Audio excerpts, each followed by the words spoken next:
shape, or form fair. Certainly not balanced. Funkhauser, what up? Yes. Rachel Dolezal. Who's that? Who's Rachel? Rachel Dolezal. She's the Dolezal.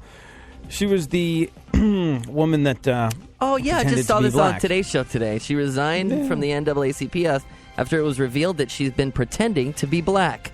Yeah, she did it all wrong. All she had to do was appear on the cover of Vanity Fair with a headline, "Call me Shanae," and they would have had to accept her. Nobody would have cared that she started life as a white person. She should have Bruce Jennered it. In fact, I think that's kind of sort of what she's trying to do now. She's sort of like saying she's been identifying as black since she was 5 years old. She's like, it's a little more complicated than me lying to get a job. No, it's not. Nice try. No. And here's the thing.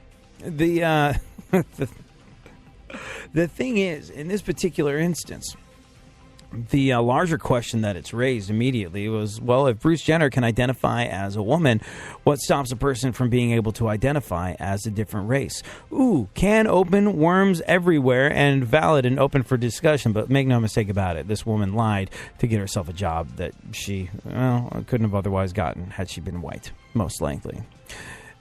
Let's just examine her intentions and her track record of being a liar. Yeah, with regard to that, and we can dig into it a little later during another show. I have a feeling that this story is only just beginning, and we'll get into some more of it. Go on. What else?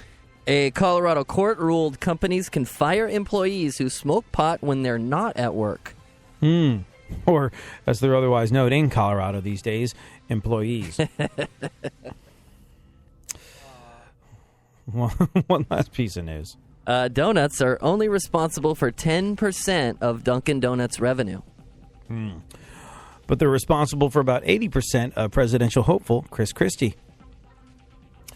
Do you like Dunkin' Donuts coffee? Is that something you do?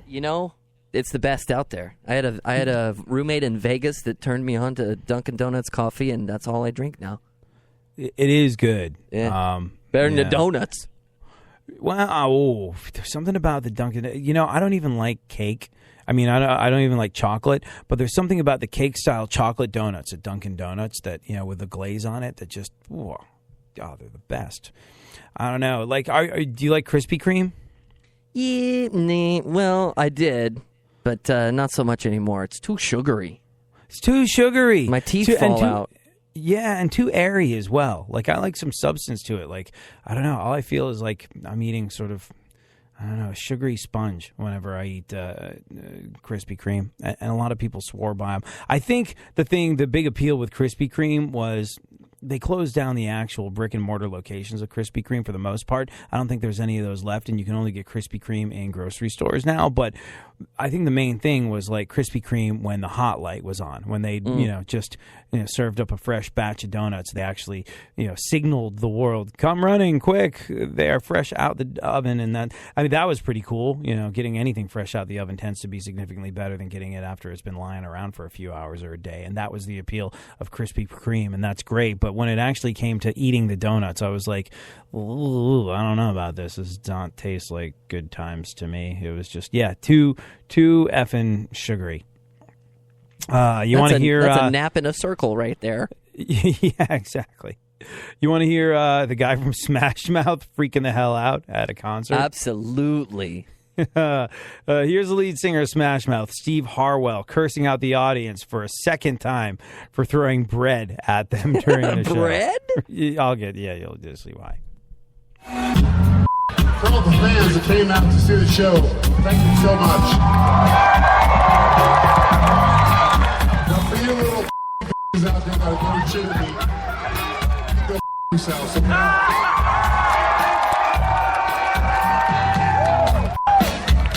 That's not cool. We came a long way to play here, okay? We do it every year. No disrespect. What you grew up listening to. And I know for a fact, you all were fans when you were kids. I know that. And don't try to be cool because you're some idiot bull, okay? Hey, that's how we roll. Okay? We're Smash Mouth, we're in the house, we're here for you.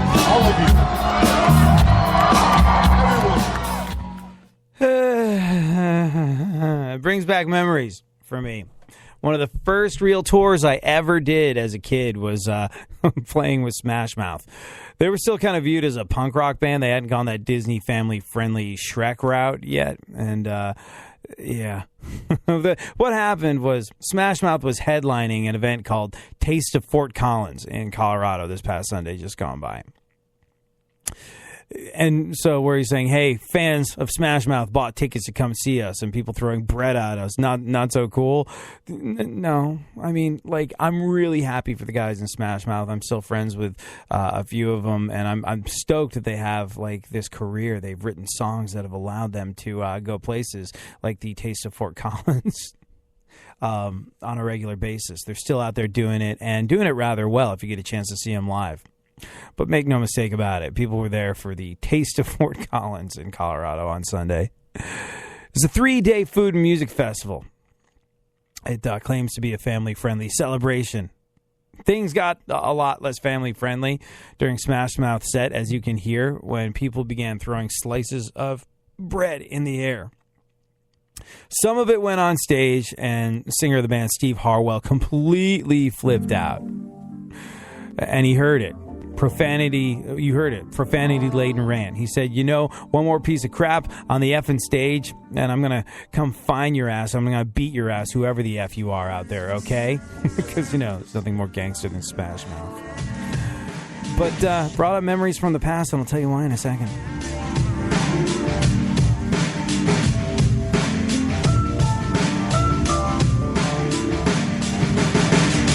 Starting from here, my head is where I feel now. Sir Paul McCartney.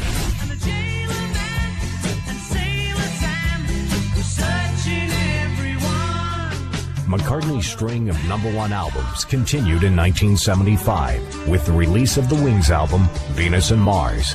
Its singles include Letting Go and Listen to What the Man Said. Oh, yes, indeed, we know that people will find a way to go no matter what the man said. Love is fine for all we know. For all we know, our love will grow. That's what the man said. The Wings album, Wings at the Speed of Sound, followed in 1976 and would be the last to reach #1 until 1982's Tug of War. It became McCartney's most successful U.S. album, spending 7 non-consecutive weeks at #1 throughout the summer. Much of the album's success came from the singles Silly Love Songs and Let 'Em In. Someone knocking at the door. Somebody ringing the bell. Do me a favor. Open the door. Let 'em in.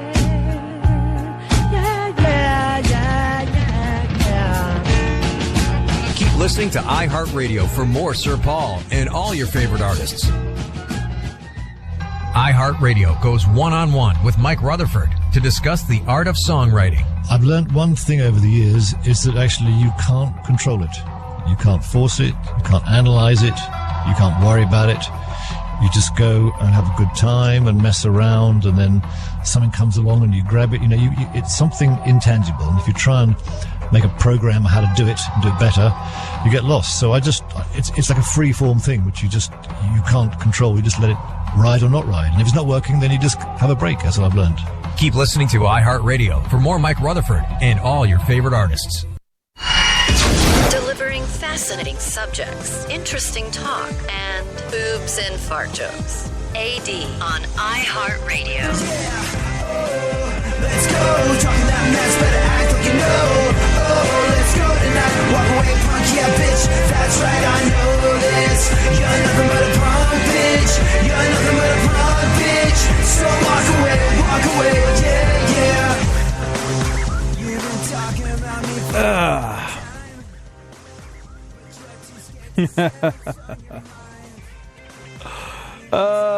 Donald Trump back up at the game, wanting to be president. There you go. Just let that one sink in. I would imagine it's a lot like, he's a television character and a billionaire. He had to disclose his net worth to officially have a shot at grabbing some sort of nomination for the presidency. He's worth $9 billion, I think. Yep. Television character Donald Trump.